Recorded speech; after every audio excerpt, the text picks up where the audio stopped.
Breaking news tonight, the next push to reopen more than half the country to loosen restrictions tomorrow as demonstrators demand states move even faster. The new pushback to the protests.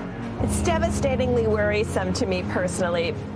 And why some areas are now reversing their face mask orders. Is it getting worse? The deadliest 24 hours in America yet. The state's now seeing cases surge, and the hospital that says it was their worst day ever.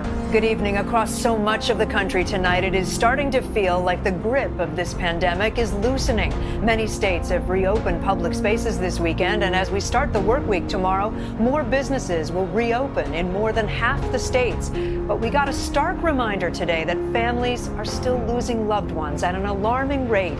In a 24-hour period going into this weekend, this country saw the highest daily death toll yet, with death rates increasing in places outside the New York area.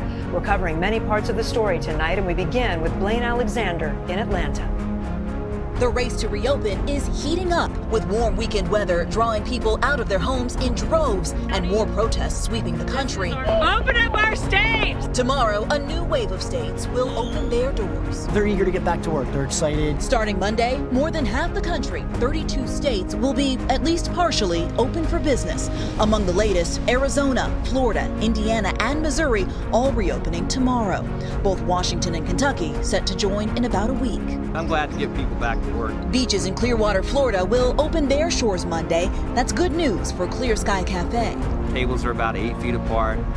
We're doing single-use menus. But it's not just a flip of the switch, says Governor Ron DeSantis. Tomorrow is just one step. It's certainly not the Florida that we had in February. Restaurants and stores can only open at half capacity, and Miami-Dade, Broward, and Palm Beach counties will remain closed despite protests. We need to pay our bills. We have mortgages. We have family to feed. Elsewhere, just because states are reopening does not mean stores are following suit. At this salon in Phoenix, Bryn Dubin says she desperately misses work, but the risk is not worth it. I know that I still owe rent and I have no money coming in. Why aren't we listening to the doctors and the scientists that are telling us that it's not safe?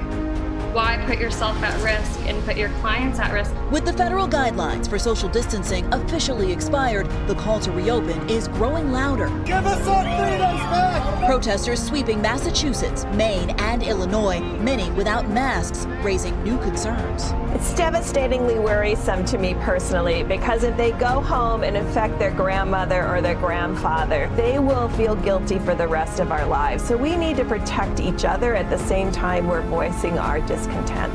It comes as Ohio's governor is forced to make an about-face, reversing his order requiring customers to wear masks inside stores, saying some residents found it offensive. It became clear to me that that was just a bridge too far. People were not going to accept the government telling them what to do. Same in Stillwater, Oklahoma, where some employees faced physical threats from shoppers who did not want to cover their faces. And with the nation's parks becoming more populated, some states are cracking down. Massachusetts closing at least 5 parks that were too crowded, same in Connecticut, as some reached capacity.